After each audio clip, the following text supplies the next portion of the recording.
Cette mannequin somalienne refuse d'être moins payée que ses collègues blanches. Aujourd'hui, dans Fashion Her Story, on parle d'une top modèle qui a redéfini la représentation, l'activisme et ce que signifie être une figure puissante dans la mode, l'iconique Iman. Iman naît en Somalie en 1955 dans une famille cultivée avec deux parents diplomates.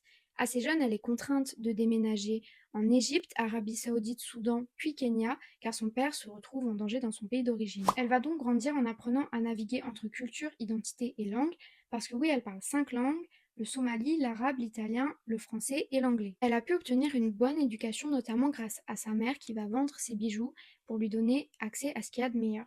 Elle se lance donc dans des études supérieures de sciences politiques, mais tout va changer pour elle fin des années 1970. Elle va être repérée à Nairobi et va s'envoler pour New York afin de commencer sa carrière de mannequin.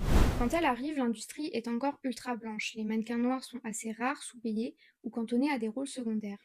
Iman fait face à cela dès le début et elle va refuser certains emplois ou cachets injustes, refusant d'être moins bien payée que d'autres mannequins blancs. Elle ne fait aucun compromis sur sa dignité ni sur sa valeur. Si elle fournit le même service qu'une mannequin blanche, elle veut être payée pareil. Elle fera aussi face à des problèmes avec les maquilleurs qui lui demandent d'emmener elle-même son fond de teint car ils n'ont que des teintes adaptées aux peaux claires. Très vite, Iman devient l'une des premières supermodèles mondiales. Elle défile pour les plus grandes maisons, devient la muse de plusieurs créateurs comme Gianni Versace, Calvin Klein ou Yves Saint Laurent et fait la une des plus grands magazines. Elle a une élégance et un charisme rares, un port de tête mémorable et son visage, son regard en impose, mais pas que.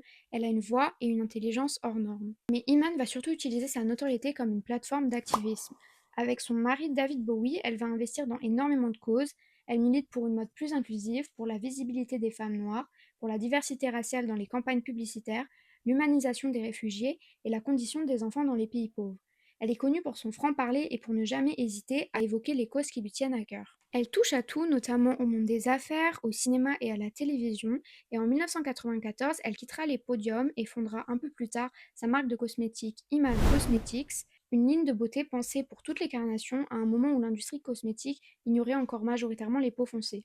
Il est même dit que Riri se serait inspirée de ces gammes pour celle de sa marque Fenty Beauty. Aujourd'hui encore, des milliers de mannequins et créateurs citent Iman comme une inspiration et une pionnière, et aujourd'hui, à 70 ans, elle continue de faire des apparitions publiques au défilé des quatre coins du globe et est toujours active dans une multitude de causes. En tout cas, n'hésite pas à t'abonner si tu veux en apprendre un peu plus sur les femmes influentes dans le monde de la mode. Tous les jours, je te présente une créatrice, styliste, photographe, mannequin ou icône féminine de la sphère fashion. À demain!